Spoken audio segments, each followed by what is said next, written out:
Epik Mellon podcast, conversations with the real humans behind broadband networks, cybersecurity, and the future of communications. Brought to you by QA Cafe. Hello, everyone, and welcome to another episode of the Epik Mellon podcast. You know, I don't know if I've explained recently why it's called Epik Mellon. And if people read the blurb, it's because way back I was imagining, but before podcasts existed, I was imagining starting a blog about these same topics, right? And I looked up what the Greek for the future of communications was. And it's Epik Mellon, and I was like, Epik Mellon? How can I do this? So it's like one of the rules of branding where it's it has to either be completely ridiculous or very on point. And I was like, well, I'm not going to get very on point. So well, thanks for explaining, because I was wondering. It's just a kind of a bizarre name. yeah, no, but it sticks, right? Yeah. Anyway, yeah. It's memorable. Podcast. Yeah. I'm your host, Jason Walls, and I have Jason Livingood with me, who, if you have followed the show at all when we talk about a lot of different networking topics, especially latency and speed, and how speed doesn't matter, but we're going to talk about that in a minute. He's like the guy. I know I've had other the guys about this topic, but he's spearheading a lot of stuff in that area. So I'm really glad to have you on. As Glad always, Thank you. This podcast is brought to you by my employers at QA Cafe, and as such, the views expressed by myself or Jason. It's when I told my 5-year-old tomorrow, I'm having somebody on the podcast today, also named Jason. She's like, "Whoa, really?" The views expressed by Jason or myself do not reflect those of QA Cafe or its ownership, and his views do not reflect those of Comcast, most certainly not. And it is brought to you by our 3 great products at QA Cafe, including CD Router, the industry standard test platform for broadband gateways, Wi-Fi devices, and other customer premise equipment, with over 10,000 test cases written by industry experts that are deeply involved in the standards that make you making better products overall way easier and easily integrates with your CI/CD systems, fully automated. And we've carved a pretty good niche for ourselves there. And secondly is CloudTrack Enterprise, which is enterprise-grade packet analysis for your entire organization, combining Zeek, Suricata, and Wireshark, those great, powerful open source tools into one tool that has a beautiful web platform that makes it easier for people to learn how to analyze packets in the first place, and store them all in one location, have them appear and disappear as necessary, deploy it however you want, and really be able to enable packet analysis for everybody. And then also Packet Viewer, which is the power behind CloudTrack now. That is our tool set that lets you embed web-based Wireshark into your internal tools or your cloud-managed networking and cybersecurity products. You can find out more about these things at www.qacafe.com. All right, that's it. Cool. All right. Welcome. Thanks. I'm excited. We basically just accidentally ran into each other on LinkedIn through mutual acquaintances and mutual topics. And it's been happening for a long time. But the way that I always start this show is that I have a running theory that very few of us have gotten into networking on purpose. Right? Probably so. In fact, one of the guys that is a colleague of mine that's on my team, I think got a theology degree and then ended up in networking. And it's I have a philosophy degree. Right. Yeah. Well, I would say it's because there's a low bar to entry for being interested in it, right? And it is very I don't know. It's like you can learn it without knowing anything about computer science. I mean, you'll only get so far, but you can learn enough about networking without having a full formal education. Yeah, it's kind of like cybersecurity too. I agree, and I think it's one of those fields that there are a lot of people that say they know how it works and whatever. But if you have the real experience of rolling up your sleeves, building a network, troubleshooting a network, and these are approachable kind of things. It's not trying to do brain surgery without ever having medical training, right? You can start to learn, like you can run a ping and then like catch me if you can. Right. Yeah, exactly. Yeah. Yeah. No. So, I mean, how's that story for you? Did you? Yeah. I went to Drexel University for undergrad, and one of the things that always attracted me at the time, there were two things about Drexel that sort of got me interested. One was they have a co-op system. So learning by doing is sort of the saying. And so, Very cool. it was a 5-year program with 3 6-month co-ops. I'm like, okay, I can learn about something before I actually get a finished degree in it. So necessary. Which was super awesome. And then also for me, I needed it to help pay for school. So that was helpful. The other thing that was cool about Drexel, it was the only undergrad program at the time that required a computer to enroll. And so computers, and it was a Mac at the time. Interesting. So it was the only school that required that. And I'm sure now if you figured out what the price of that Mac SE that I bought was now, it would probably be like $20,000 or $10,000. Who knows what. Right. After inflation. After inflation. But I went and started originally just getting like a business MIS sort of degree because it didn't occur to me that you could get paid to do things related to computers. I was always into computers and video games as a kid, in the 70s and 80s. And, I started undergrad in 89. But yeah, up until, quite honestly, until the time that I was graduating in 94, it didn't really occur to me that I could get paid for this thing that I really enjoyed doing, like playing with computers and stuff. Yeah. And it was only then that it was like, oh, wait, like it's not only something that could be part of the job, it could be like all of the job. That was just at the time that the internet was commercializing. So like a lot of things in people's careers, timing is a big thing. Luck, randomness is a thing. And so it was like I was fascinated by the internet and the web and had access to that stuff when I was in undergrad.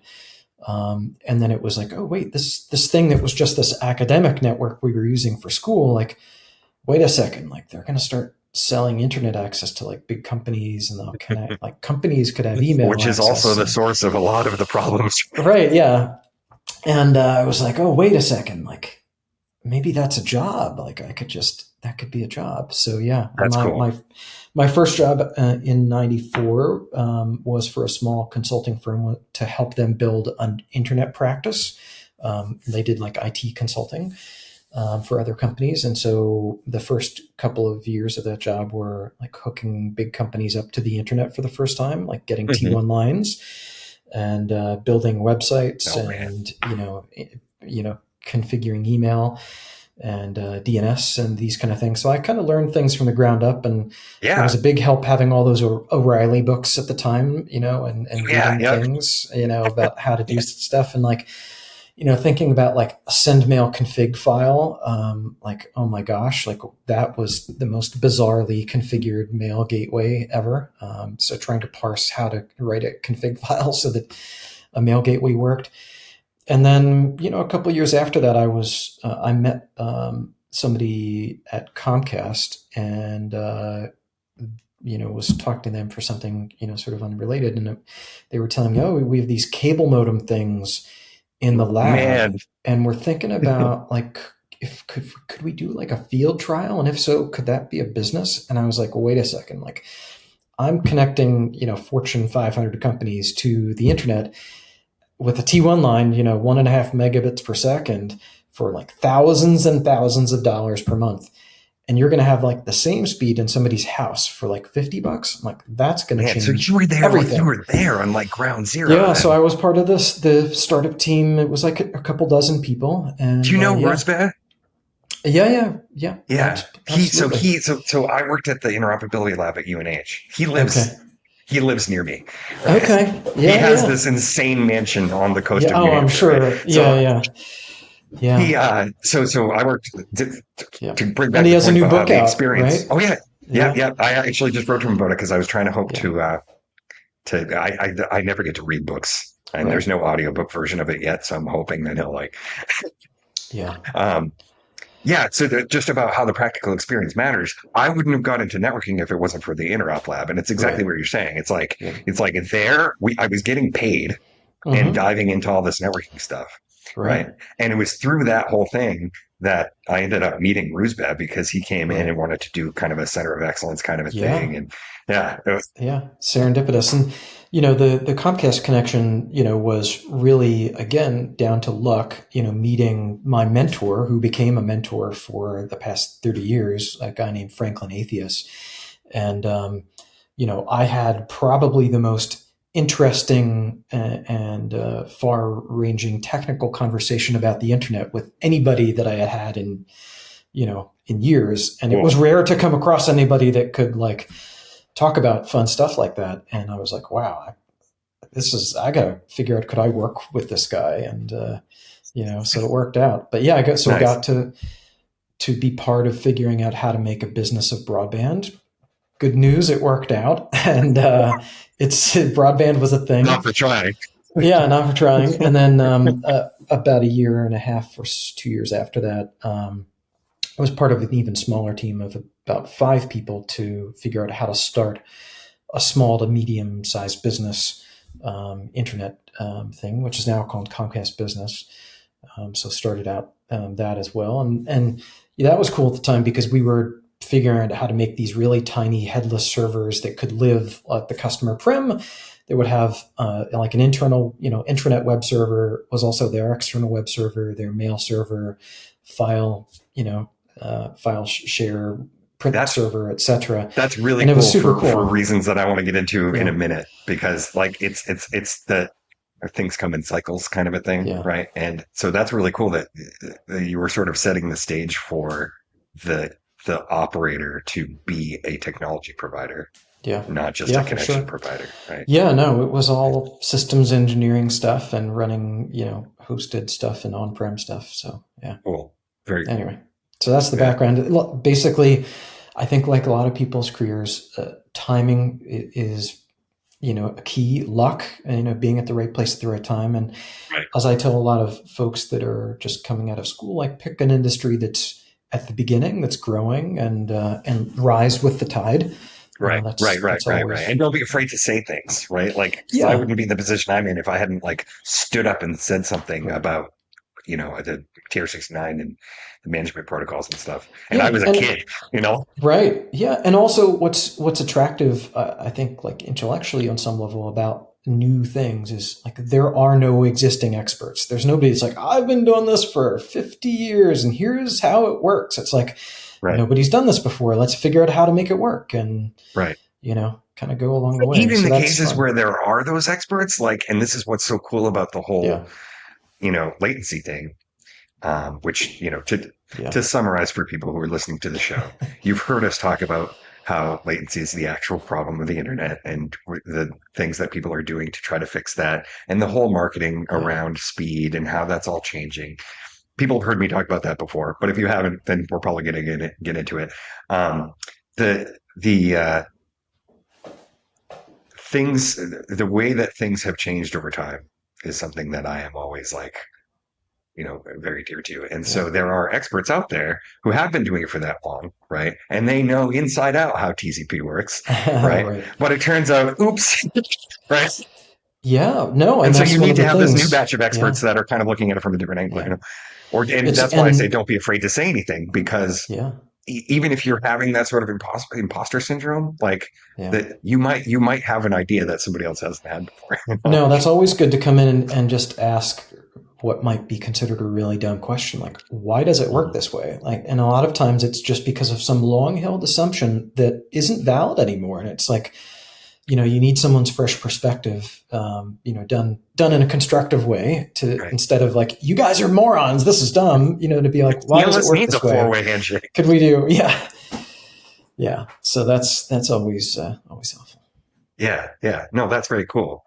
And so, obviously, you've probably had those experiences during this process, then. Oh, all the time. Yeah, and in the case, the recent case of things like latency, I like to joke as a provocative sort of conversation starter to say bandwidth is dead. It is dead. It's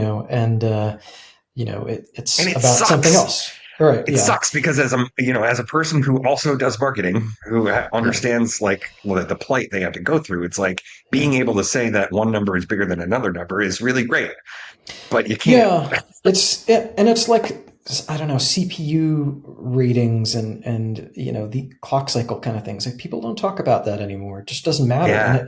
In the bandwidth case, the less provocative thing to say is that the marginal utility of bandwidth is declining or is pretty much zero. And the reason is that, as we've moved into this era that I call the post gigabit era, which is shorthand for, many people, if not most people, can get a gig at home, or they can at least get hundreds of megabits per second. In that world, extra bandwidth doesn't make my web pages load faster. It doesn't make my Zoom call better. And so what does? What's that X factor for QoE? And that's really latency and jitter.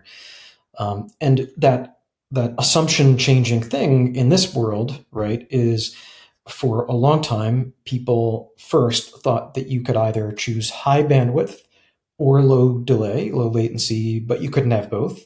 And so I think we've learned, no, you can actually have both. Right. But a lot of that choice was predicated on this assumption of the scarcity of bandwidth. And so what rose was, diffserv or quaz. So you would have prioritization because you had to choose with, limited bandwidth, which thing won out at those congestion times. Yeah. But the world we're in now, like, there is abundance. So you've gone from scarcity to abundance, but a lot of those core assumptions that are all built around this scarcity notion for bandwidth never got re-questioned. And so, those are we're trying to find all of those sacred cows and slay them and say, okay, what changes if you go from, scarcity to abundance of bandwidth? What are all the other things that are scaffolded around it that have to change? And this is one of those things, which is that, prioritization doesn't matter that much. And that means, by the way, a lot of regulatory concepts change as well. Like, a lot of net neutrality is built on paid prioritization and priority and anti-competitive stuff around those things. And that doesn't really apply anymore because that's not it's been a real hard sell to sort of convince. I don't want to say like that, because obviously people are like, what do you do for a living, Jason? And I'm like, well, my teenagers, like, my dad goes to bars to make rules for the internet, but like, but like, trying to explain to people, some of the very basic concepts about why that's true is really hard, and like getting them to understand. Back when net neutrality was really big, right? It became it became a political meme. So certain people on one side would say one thing, and certain people on the other side would say another thing, and usually it was just repeated stuff. And so it was really hard to explain that, like, look, like. It's like, I know that it sounds like it would be dangerous to allow operators to make choices about which gets different service levels, but like, just do. Like, not all traffic is the same. It's not. No. And that was such, by the way, to digress for a minute on net neutrality, because, like, that tech policy and regulatory policy stuff has become a really big part of my job, just, again, randomly. I imagine. Yeah. But like, people, like, their understanding of those events is really often rooted in just fundamentally incorrect ideas about what was actually happening. And it was very frustrating at the time. And I'll tell a story about it, but very frustrating at the time because I knew exactly what was going on. But in some cases might have been constrained from explaining it, or if we were trying to explain it, no one believed us. And so it was kind of wild. But, the fascinating thing is, so I'm working now to, solve latency problems, right? To deploy ultra low latency. And the root of that is in buffer bloat, right? So this notion of, on any end-to-end path, there's going to be a bottleneck somewhere that's usually in the access network or in the home network, and it's really home network a lot these days. So that home CPE that, you're used to testing on and so on. And a lot of times what you see is this challenge between bulk upload and download traffic and real-time traffic. And the way that the internet's worked for a long time is that bulk upload download squeezes out the real-time traffic, which is counter to what the user actually wants. So, now we have things like L4S and NQB, so dual queue low latency, and you have active queue management, new AQMs like CODL, FQCODL, Pi, etc., Cake, to solve those things. But way back when, we had Vonage as a voice over IP over the top service, so-called, that people were really embracing, right? That was really disrupting telephony at the time, which was still usage-based and long-distance fees and stuff that people now think are crazy to talk about. And right? if you've ever witnessed the insanity of Jeff Pulver's life 20 years ago, then you would know. Yeah, absolutely. I went to Jeff's conferences, Voice on the Net, and those kind of things. It was a different time. It was, but at the time, the other big use case was peer-to-peer traffic. So, BitTorrent, the whole video marketplace was still sort of linear delivery of video and DVDs and these kind of things, right? So users weren't sort of getting the content that they wanted in the way they wanted at the right pricing and so on. There wasn't streaming, right, for $10 a month or whatever, right? So people were really using peer-to-peer to get all of that content. And so what was happening was peer-to-peer traffic was basically completely overwhelming real-time voice over IP Was traffic. it really?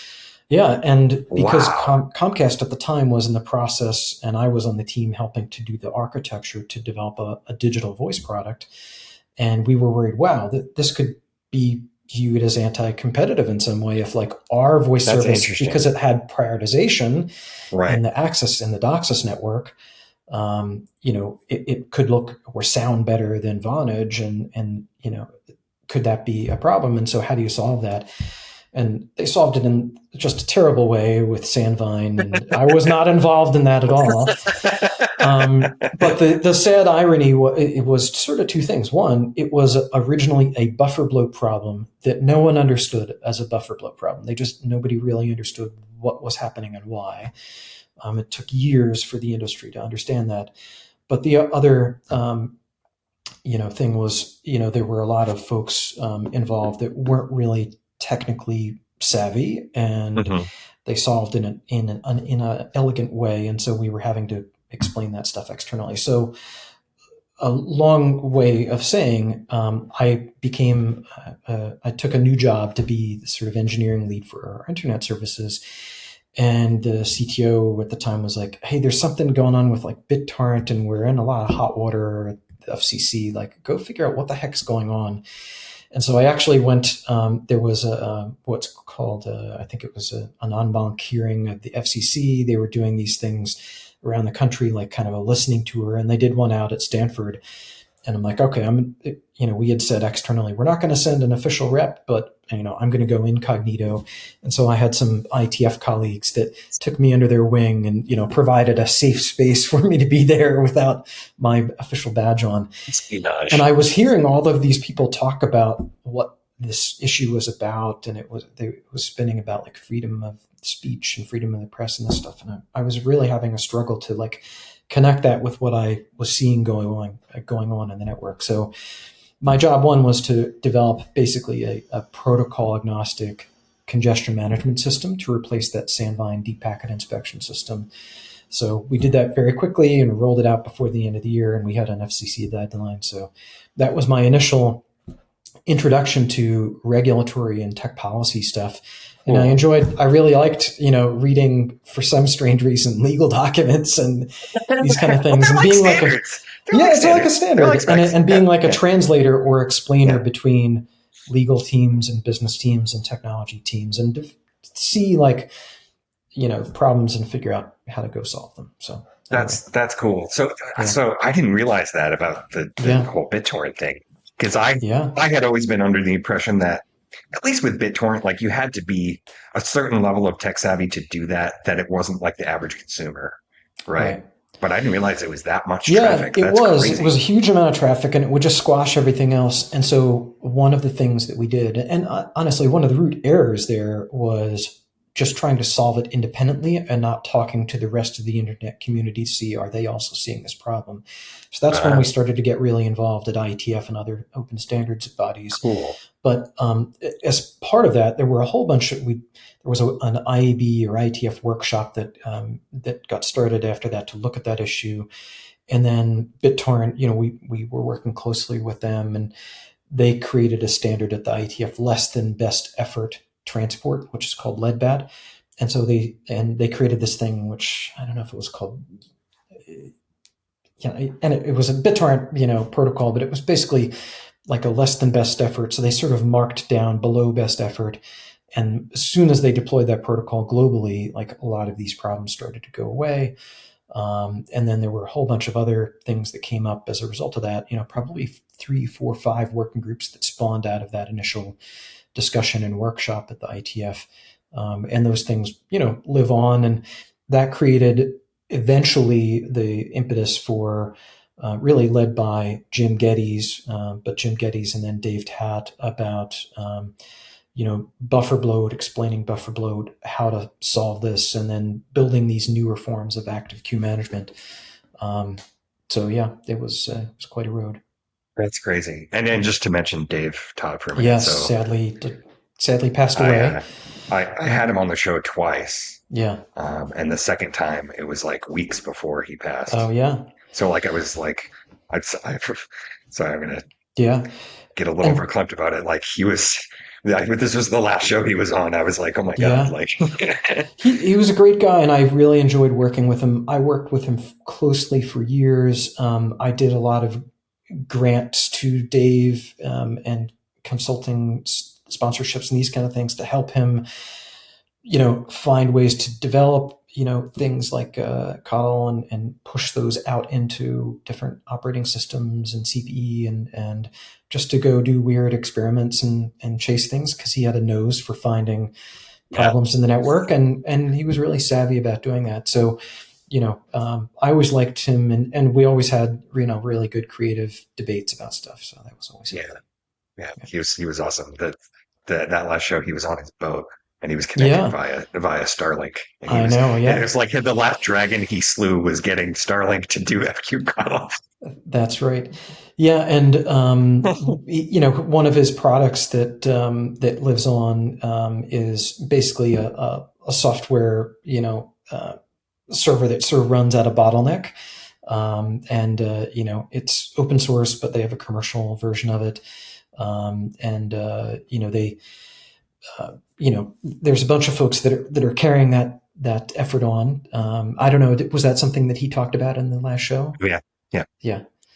So folks can go refer back to that. That project, lives on, and very useful for distant networks with really weird links that might not have a lot of bandwidth. So I know they've had some good success. Yeah, and the real drive. So like we're talking about like the disruptors, right? So yep, you had all the peer-to-peer stuff, and I always sort of appreciate, maybe that's not the right word, right? So like you had Napster, right? You had music first, and then Apple came along and was like, wait a minute, what if we give people an easy way to actually do this, and they'll actually pay $1 per song? And like, look, they did, right? Yeah, exactly. And then Netflix was like, wait a minute, what if we didn't mail DVDs to people anymore? I know, yeah. Right?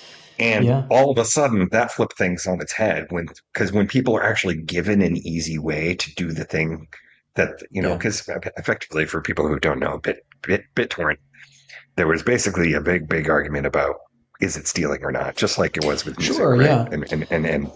And movies and stuff. Yeah. But when Netflix came along, it was like, wait, let's give people an easy way to do this. Like they immediately overwhelmed thing. I remember, what was it? There was a time where it was 25% of all internet traffic during prime time, right? And you guys had to wrestle with that. I remember that. Yeah, it's a huge driver of capacity. And by the way, before I forget, Dave's project that continues is LibreQuaz. So, LibreQuaz, can look that up. But so on the streaming video side of things, I mean, it's fascinating to me how disruptive that has been to, video delivery, and we'll see, what the future of all of that holds. I mean, it's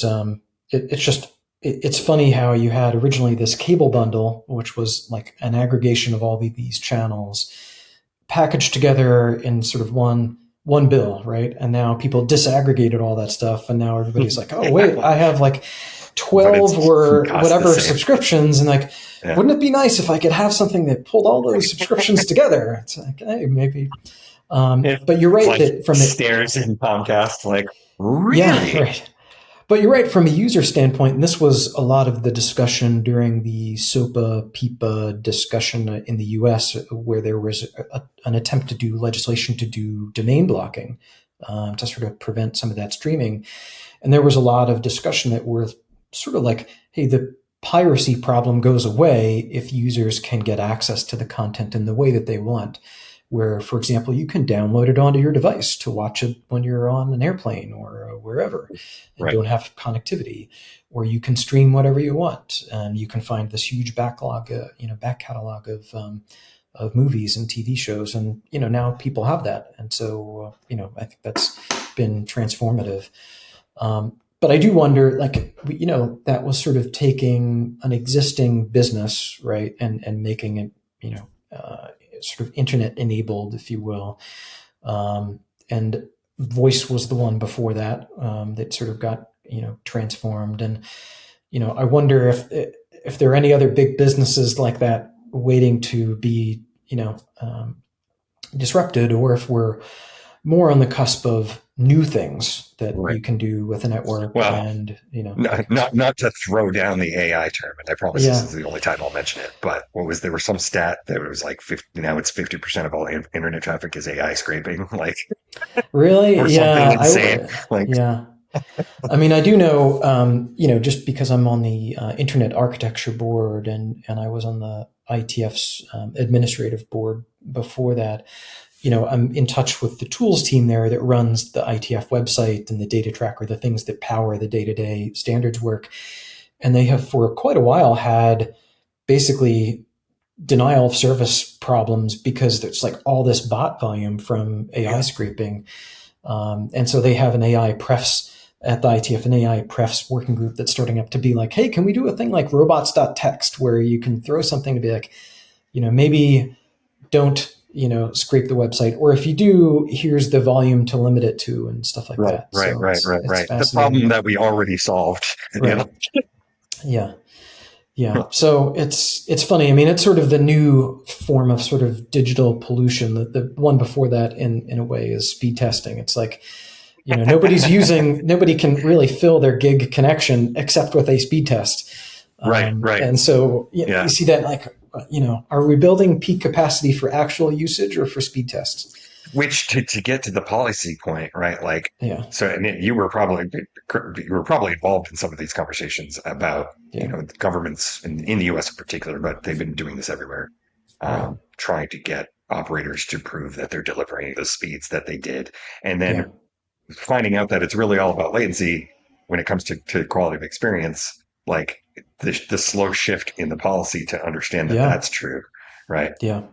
Yeah, and a lot of times, and I want to come back to a current policy thing in a second, but a lot of times with this, it's lately been explaining how is the ITF's notion of dual queue, so L4S, different from 5G network slicing.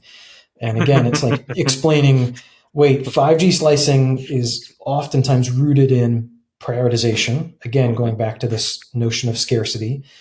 And there's not really that much scarcity there, as evidenced by 5G fixed wireless being a thing to use excess capacity.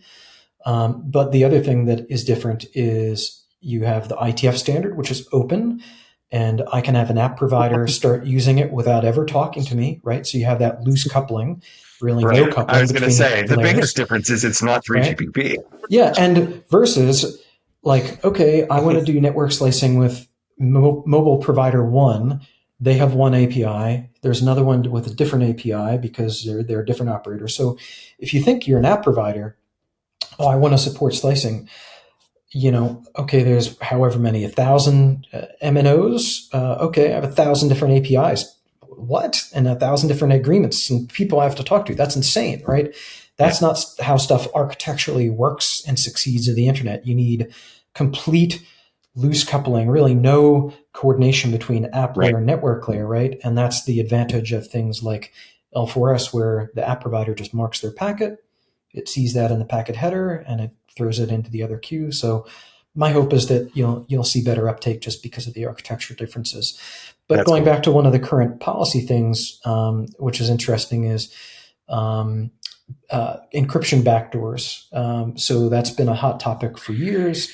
And in the US, you have things like the CALIA standard, right, where you have this longstanding notion, at least in that case for digital voice, but for other network aspects, traditional voice, where you can be a law enforcement agency, you get access to, not just the call detail, right, with a warrant, obviously, but you can actually get the call contents in real time. And there's instances where there are legitimate use cases from an emergency standpoint that you can imagine. I mean, and there already was, because wiretapping has already existed, right? Yeah. But as you move to the internet and things become end-to-end encrypted, you have a lot of governments, and the Internet Architecture Board recently, I think, co-signed a letter about some legislation in Canada about this. But, there's been talks about the UK and others where they're like, hey, the government says they want a backdoor to these encryption standards for real-time and messaged communications, so async and sync communications. And, I think rightly so, the IAB and IETF and others have pointed out, end-to-end encryption is extremely valuable and it protects everybody and has a much higher value than creating a backdoor. And by the way, once you create a backdoor, that backdoor, even if you think you have really good access control to that, and I think what the IAB and IETF and others have tried to explain, and the Internet Society, is, once you create that backdoor, anybody can get in and it can become compromised, which we saw with and they the whole will. Right. Because then it's just an entropy problem. Like it will get out. Like it's not an if. Yeah. And we saw it in the US with Salt Typhoon, where, a bunch of networks, backdoors were compromised. And at the time, I think the US government was saying, hey, everybody should use strong encryption, which was a big change. But it protects everybody, and it's been really valuable. And I think something, it's been such a great success. Let's Encrypt and a lot of others have played a huge role there, and the browser vendors. I think something like 99% of user time on the internet is encrypted now, which is, a really great achievement. Right. Which is, it's really cool. And just on because we run into that on the CloudShark and packet viewer side of things, people are like, oh, well, we don't use packet analysis as much anymore because everything's encrypted. And it's like, well, there are many more things you can do, right? There's a lot more information to be gained. Yeah, you can still discern patterns, and you have obviously always source and destination IP address, and sometimes, you'll see the FQDN and the TLS handshake. Right. And if it's your own stuff, you're totally fine. Yeah, exactly. That's cool though. So, but has the FCC started down a road of thinking about different quality metrics than speed? Like, are they actually listening about the latency thing? I don't think so at the moment, but it's hard to discern. I mean, the big metric around latency is set in the NTIA's BEAD grant guidelines, which is a threshold of 100 milliseconds, but that's idle latency. And, really the only thing that has trouble meeting that is geostationary satellite. Everything else can, and honestly, 100 milliseconds of idle latency, that bar is like laying on the ground. Anybody can step over that, right? Right. But explaining to people, working latency, when you actually have real traffic, going to hundreds of milliseconds, even when you have idle latency of 10 milliseconds, that's right. And now it's mission critical. Like the reason why all this work is becoming so much more important now is because now it's mission critical. Like because like you were saying, it's like when we say that all traffic is different, right? Mm-hmm. Like streaming video is fine, right? Like you can make if you can make your local buffer, like the actual like disk space big enough, and you're comfortable with waiting a little bit before you watch the rest of your movie, that you're going to be fine. But when you start trying to do actual real-time stuff like video calls and like medicine and VR, like that's when it really works. Yeah, and in terms of future applications, I mean, obviously, real-time conferencing will just continue to become normal, or the sort of default instead of voice only and these kind of things. So it's important for that. But in terms of new apps, I think cloud gaming will continue to rise as a thing. And if you think about it, why should I spend, huge amounts of money buying a console to run locally? Right. Why not just run all the stuff in the cloud? I'm so glad you mentioned that, and because just that's my have a favorite controller, example of right? when you were talking about the abundance thing.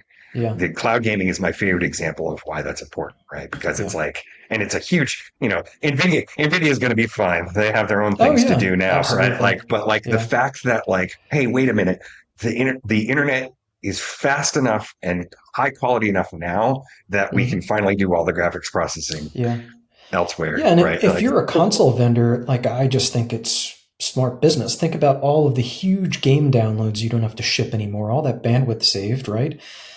Instead, you have basically a real time video and controller, Yeah, input output those stream. downloads were so bad that Yeah, PlayStation throttles their game downloads yeah, frustratingly yeah, low.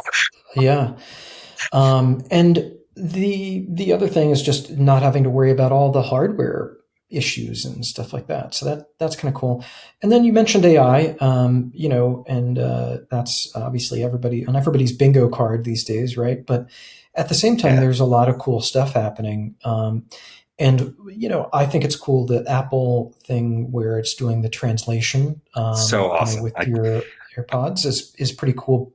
But that's an example. So think about having a real time conversation. That has to be just a vanishingly low delay for you to perceive that it's someone real, right?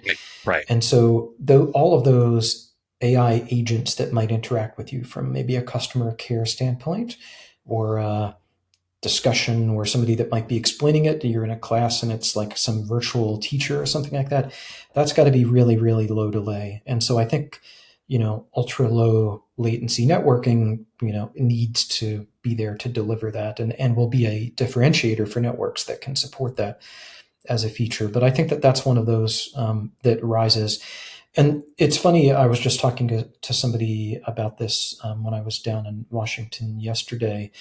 um, People still have, especially policymakers, this notion about the power of networks. You have to share the volume, oh, it's this many gigabits per second or this many Yeah.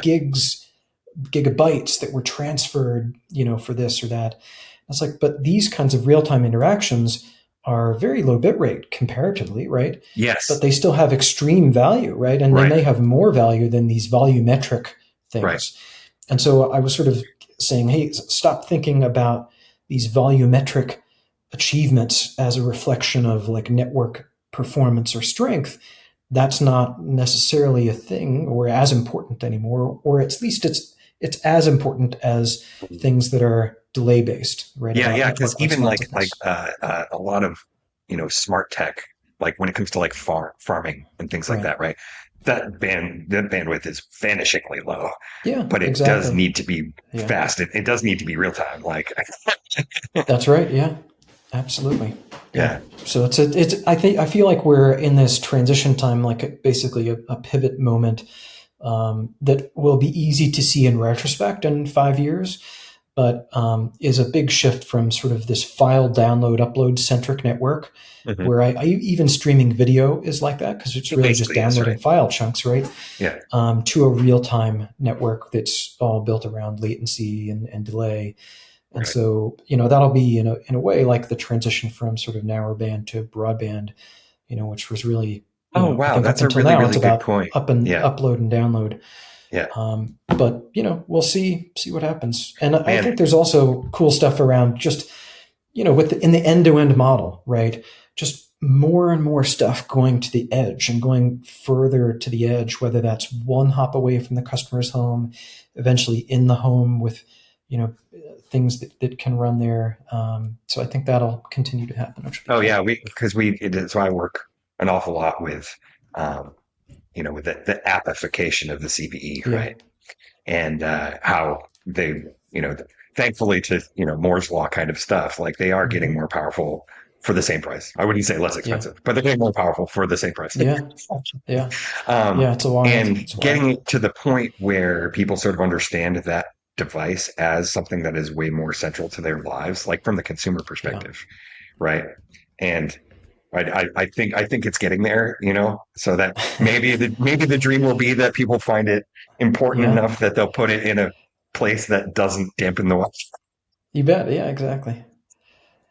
Yeah. I hope so. Yeah.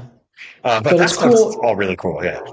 It is cool. And I have to say, looking back over, a career on the internet now, that's, more than 30 years, you look back and it's really amazing how stuff in our day-to-day lives have transformed. And like a lot of the things that I do outside of this, it's astounding to me, the kind of technology things that are there. Right. Like I'm an avid cyclist and competitive masters cyclist. And, like I have a power meter that's on my bike that connects to a computer that's on my, screen, on my handlebars, excuse me. And after I'm done with a race, like those results go up into the cloud. There's an AI agent that's analyzing it and giving me insights. And I have a coach that helps interpret it. And it's like, that stuff was non-existent before. You would have been writing that stuff down on a piece of paper with a stopwatch. Yeah. Yeah. It's totally crazy. And it's like the number of use cases is infinite. And it's like outstanding. I look forward to stuff like that, especially the translation thing you were talking about. But I'm the kind of person that always waits at least a year before. Yeah. After somebody releases something, I'm like, I'll let you get the bugs out first. Yeah. I know. Yeah. Cool. Yep. So what other things would you like to talk about? I mean, that was, I think the only other thing that I was thinking about, on the latency side of things was, I mean, we kind of already talked about the shift in perspective. Like I've seen the operators and even Comcast sort of shifting away from advertising things based on speed, slowly but surely. Right? Yeah, slowly but surely. Yep, it's a big change, and honestly, for years, it was a pretty good proxy for user quality, like quality of experience.